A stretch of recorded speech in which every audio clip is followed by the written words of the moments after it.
तो इस एपिसोड को शुरू करने से पहले मैं आप सभी लोगों से जो है रिक्वेस्ट करना चाहूंगा कि आप इस सीरीज के बाकी एपिसोड्स भी पहले देख लीजिए ताकि आप लोग को स्टोरी जो है समझ में आ जाए, वरना वेल आपकी मर्जी। तो इस एपिसोड की शुरुआत में हम देखते हैं कि सब लोग कॉन्फ्रेंस हॉल में होते हैं। जनरल यू बोलते हैं क्योंकि हर कोई यहाँ है तो चलिए शुरू करते हैं। लूशेंग आगे आओ। वे लूशेंग को एक मेडल पहनाकर बोलते हैं, ये मुख्य मेडल के समान सामग्री से बना है, इसे बस अलग ढंग से स्टाइल किया गया है। मुझे आशा है कि आप एक दिन असली मास्टर मेडल जीतेंगे। हाँ क्यों नहीं, मैं जल्द ही उसे जीतूंगा। ग्रेट ग्रेट, तो फिर मुझे उस दिन का इंतजार रहेगा। जनरल यू और लूशेन को आपस में बात करते देख डोंग क्विंजू से बोलता है, सिर्फ लूशेन ही ऐसी बात करने का साहस कर सकता है और उसे अहंकारी नहीं माना जाएगा। ऐसा लगता है दूसरे जो कहा उसे मान लिया गया हो। हर साल पूर्वी सैन्य जिले में एक मॉर्निंग स्टार तो होता ही है, लेकिन लूशेन वो पहला व्यक्ति है जिसके साथ जनरल यू का लगाव कुछ ज्यादा है। और तभी जनरल यू बोलते हैं, लूशेंग, क्विंजू और तुम तीनों मेरे साथ आओ। बाकी को डिसमिस किया जाता है। जिया हरान बोलती है, लगता है हम स्पेशल ब्लड पूल और मैरो पूल में जा रहे हैं। इस वर्ष ये मॉर्निंग स्टार का पुरस्कार अद्भुतपूर्व रूप से उदार है। पहले केवल 3 ही स्पेशल पूल में प्रवेश करते थे।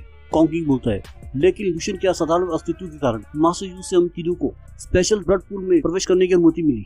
यह सच में बहुत बढ़िया है। उन सबको देख झाओला ही सोचता है, स्पेशल ब्लड पूल तो नहीं बल्कि स्पेशल ब्लड ट्यूब मिली है। मेरे इंस्ट्रक्टर एक अतिरिक्त शर्त भी हार गए और उन्हें स्पेशल ब्लड की 3 ट्यूब उनको देनी पड़ेगी। शायद वे मेरी ब्लड ट्यूब भी देनी पड़ेगी। जनरल यू वहाँ खड़े साइंटिस्ट से पूछते हैं, सब तैयार है ना? तो पैदार बोलता है कि हाँ, आप किसी भी समय अंदर जा सकते हैं। फिर जनरल बोलते हैं, ठीक है सभी अंदर आ जाओ। तुम तीनों अपने कपड़े बदल ब्लड चैम्बर में प्रवेश करें। वे तीनों अपने कपड़े वही उतार देते हैं। जिया हरान कहती है, बहुत खूब, यह लेवल 5 का स्पेशल ब्लड है। मेरे अब्सॉर्ब करने के लिए ये चैम्बर यह है सिर्फ एक ट्यूब से कहीं अधिक पावरफुल है। फिर जनरल यू से बोलते हैं कि तुम मेरे साथ आओ, मैं तुम्हें स्पेशल मैरो पूल दिखाता हूँ। फिर जनरल यू, लूशेन और क्विंजू तीनों मैरो पूल की तरफ बढ़ते हैं। जनरल बोलते हैं, लूशेन यह देखो। फिर लूशेन उस पूल को देख के कहता है, तो यह है स्पेशल मैरो पूल, लेकिन इसे आधा क्यों भरा है, ऊपर तक क्यों नहीं भरा? मैं राइजिंग स्टार हूँ, क्या ये कंजूसी नहीं है? क्या तुम जानते हो इस आधे भरे स्पेशल मैरो की कीमत कितनी है? 1.5 अरब से अधिक, और यह सिर्फ प्रत्यक्ष लागत है। अगर इसे बाजार में बेचा जाए तो यह कम से कम 10 गुनी होगी।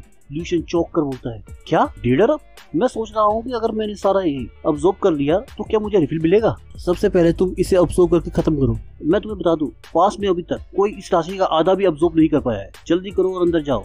इस विशेष मैरो को अब्सॉर्ब करना आसान नहीं है। लूशेन अपने कपड़े उतार मैरो पूल की तरफ चलता है। लूशेन को बिना कपड़े मैरो चैम्बर की तरफ जाता देख क्विंजू सोचती है, वाह, इस बच्चे ने सचमुच खुद को तैयार कर लिया है। वह निश्चित रूप से अपनी बॉडी के लिए पूरा समय दे रहा है। लूशेन पूल में पैर रख बोलता है, चलो शुरू करें। लूशेन कुछ देर अंदर रहने के बाद खांसते हुए सोचता है, तो इसीलिए इसे स्पेशल मैरो कहते हैं। ऐसी अनिश्चित अनक्रेडिबल पावर, यह एक जीवित चीज की तरह है जो मेरे पूरे शरीर में घूम रही है। इसलिए वह कहती है कि यह सब अब्सॉर्ब करना असंभव है। शरीर में बोझ बहुत बढ़ रहा है। बहुत बढ़िया, ग्रेट। यहाँ तक कि स्पेशल एक्सोटिक की पावर भी इसमें है। कॉन्किंग हाफते हुए चैम्बर से बाहर निकलता है।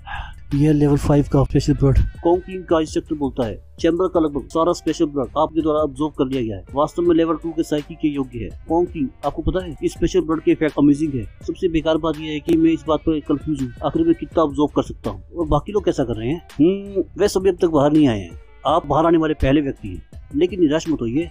लेकिन आपकी साइकिक पावर है, लेकिन स्वाभाविक रूप से आप मार्शल आर्ट प्रतिभा से थोड़े कमजोर हैं, तो आप उनके सामने लीग में नहीं है। हाँ, यह आपने सच कहा। और फिर जिया हरान बाहर आकर कहती है, ये बहुत अमेजिंग है, मैं इसे महसूस कर सकती हूँ। इस स्पेशल ब्लड को अब्सॉर्ब करने के बाद लेवल 4 सचमुच मेरे दरवाजे पर दस्तक दे रहा है। जिया का इंस्ट्रक्टर बोलता है, आपने पूरी तरह से स्पेशल ब्लड चैम्बर को अब्सॉर्ब कर लिया है। आपका टैलेंट वास्तव में सराहनीय है। फिर जिंगजी बाहर आता है, इनक्रेडिबल, ये स्पेशल ब्लड वास्तव में एक खजाने की तरह है और कुछ प्रैक्टिस के बाद मैं सीधे ही लेवल 5 तक पहुंच सकता हूँ। इंस्ट्रक्टर, हाँ, तुम वास्तव में एक असली जीनियस। केवल एक ही साल में तुम लेवल 4 से लेवल 5 तक आगे बढ़ गए। मेरे समय में किसी एक को सफल होने में लगभग 10 साल लग जाते थे। सचमुच नई लहर हमेशा पुरानी लहरों को धकेलती है। और वो उठकर चैम्बर से बाहर जाने लगता है और तभी उसे एक आदमी रोककर बोलता है, रुको सिंह जी, आपने अपने चैम्बर के स्पेशल ब्लड को पूरी तरह से अब्सॉर्ब नहीं किया है। क्या आप निश्चित है कि आप सफलता पाने के लिए तैयार हैं? यह सुन कॉन्किंग अपनी इंस्ट्रक्टर की तरफ देखता है। इंस्ट्रक्टर बोलता है, असल में वह पहले ही एक चैम्बर को पूरी तरह से अब्सॉर्ब कर चुका है। वह स्पेशल ब्लड का दूसरा चैम्बर था। दूसरा चैम्बर? तो इसका मतलब है कि लगभग समान समय में उसने हमसे 2/3 अधिक स्पेशल ब्लड सोख लिया। मैं पहले ही जिंदगी से कम शक्तिशाली था और अब ऐसा लगता है कि अंतर और भी बढ़ गया है। जिया हरान बोलती है, ओहो, ताकत में अंतर स्पष्ट है। टैलेंटेड लोगों में भी असमानताएं होती हैं। हाँ, जिंगजी ल्यू को देख हैरान होकर बोलता है, यह असंभव है। आखिरकार उसकी अब्सॉर्ब पावर कितनी है? तो इस सीन को दिखाकर ये एपिसोड यहीं पर समाप्त होता है। So bye, goodbye, sayonara and जाना।